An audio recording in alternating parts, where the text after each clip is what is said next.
कमल विनायक जी। कमल विनायक जी किसी चीज के मोहताज नहीं है। आपने इनको बहुत जगह देखा है, कई एड्स देखी हैं, कई फिल्में देखी हैं और प्रिंट मीडिया में भी बहुत छाए हुए हैं और इनसे मेरे को गाइडेंस मिलती रहती है। आज हम सबसे पहले कमल जी से ये पूछेंगे कि इनका इस कैरियर को चुनने का सबसे पहला स्रोत, प्रेरणा उनको कहां से? कमल जी।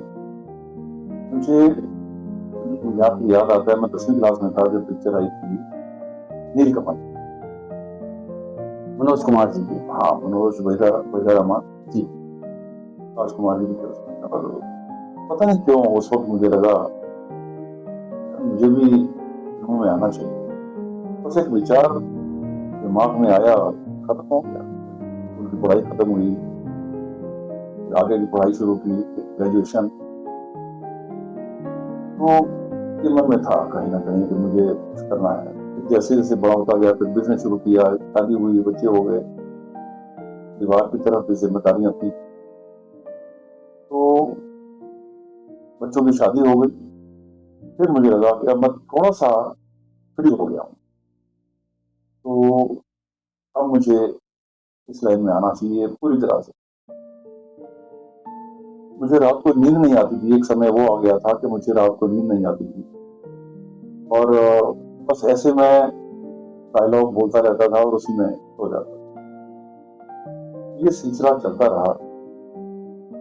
फिर मेरे मन में विचार आया, दिल्ली में तो इतना काम है नहीं, मैं मुंबई जाऊंगा। तो चलते हुए बिजनेस को बंद किया, कंप्लीटली बंद करके। और मैंने किसी को नहीं बताया, इवन मेरी वाइफ को भी नहीं पता था मैंने फैक्ट्री बंद कर। तो बंद करने के बाद उसको मैंने बताया कि मैं फैक्ट्री बंद कर दी है, मैं मुंबई जाऊँ। वो हैरान हो गई कि आपने मुझसे बिना बताए इतना बड़ा कदम उठा दिया। ये मेरा फैसला है, मैंने करना है, बहुत बढ़िया। फिर मैं मुंबई चला गया। फिर मैं वहां पहुंचा, ना मुझे कोई जानता था ना ही मैं किसी को जानता।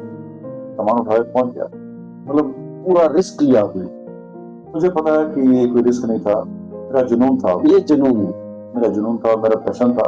यही है बात दोस्तों, जिसके पास एक जुनून है, एक हिम्मत है, वो ही आगे बढ़ सकता है। तो यही हमारा जो पॉडकास्ट का एक कॉन्सेप्ट है, जुनून जो है वो हमेशा पूरा होता है अगर आप ईमानदारी से उसको पूरा करने में लगे, करने की इच्छा हो। हाँ जी। मैं मुंबई चला गया और असल में बताऊं तो अब तक मुझे कुछ आता नहीं था, एक्टिंग के बारे में ज्यादा जानकारी नहीं थी जी। कभी ठीक से कैमरा फेस नहीं किया था। लेकिन मैं 23 मार्च 2016 को मुंबई पहुंच गया। मेरे रहने का इंतजाम किसी मेरे जानकार ने करवा दिया था, तो एक हॉस्टल था गवर्नमेंट का, तो मैं वहां पहुंच गया। अगले दिन मेरी बस में एक ऑडिशन था जिसका मैसेज मेरे पास था, मैं वहां पहुंच गया। अब सच्चाई से सामना हुआ मेरा। अभी तक तो सब ख्यालों में चल रहा था जी, मैं मुंबई जाऊंगा, आ जाऊंगा, मेरे होर्डिंग लगेंगे, मेरे पोस्टर लगेंगे, फिल्मों में काम करूंगा, टीवी सीरियल में काम करूंगा, सब हवाई किए। सच्चाई से मैं रूबरू हुआ मुंबई जाने के बाद। तब मुझे पता लगा जो सपना मैं लेकर आया हूँ उसको पूरा करना इतना आसान नहीं है जितना मैं सोच रहा था। पहला ऑडिशन दिया मैंने, फिल्म का ऑडिशन था, उसका नाम मुझे याद नहीं है। एक वकील का कैरेक्टर था, जिन्होंने दी। पहली बार स्क्रिप्ट मैंने हाथ में ली थी, मेरे तो सिर चकरा गया। अब वो याद ही ना हो, क्योंकि हर काम का तरीका होता है, स्क्रिप्ट को याद करने का, पढ़ने का एक अपना तरीका होता है, वो मुझे कुछ नहीं पता। खैर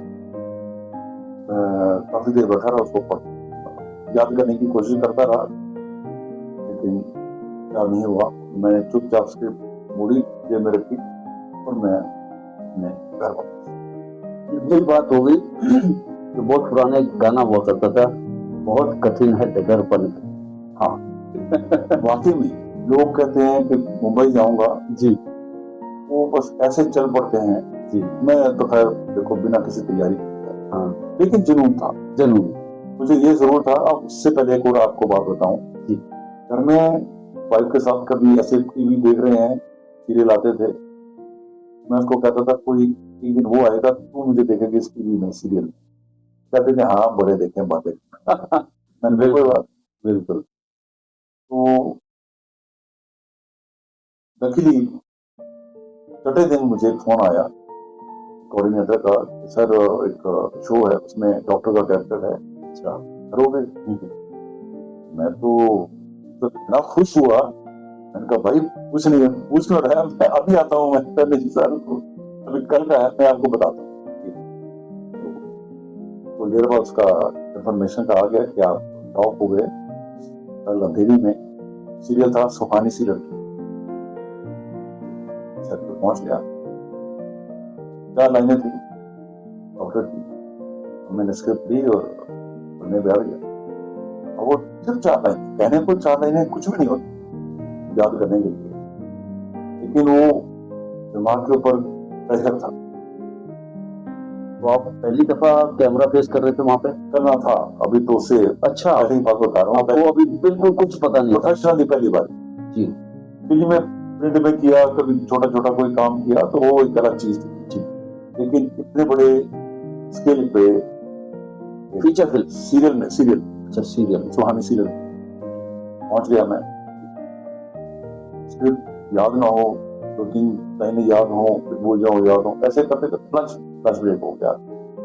लंच के बाद पीडी आया, डॉक्टर साहब चलो, और मेरी जान सूख गई। मैंने कहा भाई होगा क्या, लाइन प्लेट भी याद नहीं हो रही। सर पे पहुंच गया, लेकिन वो डायरेक्टर का नाम मुझे याद नहीं है, अगर नाम याद होता तो मैं जरूर बताता। निहायत ही नफीस किस्म के इंसान, बहुत बढ़िया आदमी। थोड़ा समय था, शिफ्टिंग हो रही थी, तो सोफा ऐसे लगा हुआ था, तो वो बैठे हुए थे, मैं बैठा, मैं नमस्ते, अच्छा आप वो डॉक्टर का क्या नाम है बताया, फिर परिवार के बारे में बातें हुई। तो मैंने उनसे कहा, मैंने कहा सर मेरा आज लाइफ का पहला शूट है। तो बड़े खुश हुए, कहने लगे आप चिंता मत करो, बहुत बढ़िया होगा। डायरेक्टर की ये बात सुन के मुझे बड़ा अच्छा लगा।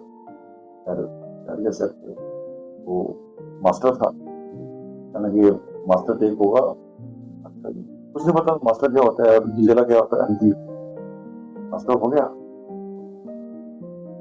अब क्लोज होने थे सबके, तो उन्होंने कहा आप बाहर बैठो, फैमिली को क्लोज करके अभी आपको। तो एक एक करके मेरे सामने क्लोज हुए सबके, तो मैं डायलॉग बोले और फिर मुझे बिठाया, से नीचे पैरों के पास ईडी बैठ गया स्क्रिप्ट लेके,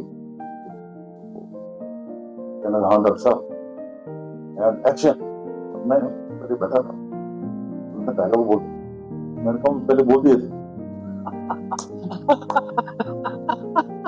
कट कट कट, आपको भूल गया कि सिर्फ आपके क्लोज कट रहे हैं इस वजह से? मुझे नहीं पता था ना यार, कुछ मालूम भी नहीं था। जी जी जी को मैंने पहले बोल दिए थे, कट कट कट, कहता सर दोबारा बोलने सेम फॉर्मेट में बोल रहे मेरी तो जी अच्छा। फिर मैंने कहा मुझे याद नहीं, कहता कोई बात नहीं वो पढ़ लो।